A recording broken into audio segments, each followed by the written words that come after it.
Free Palestine.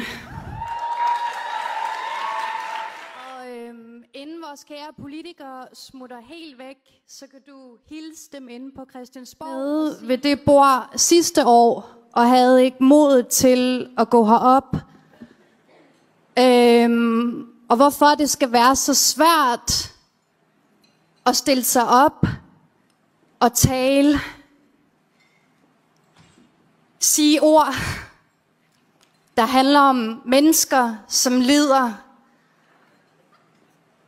og som bliver bombet, er meget mærkeligt. Og jeg kan huske, at jeg så en masse videoer igennem af de her døde børn og mænd og kvinder.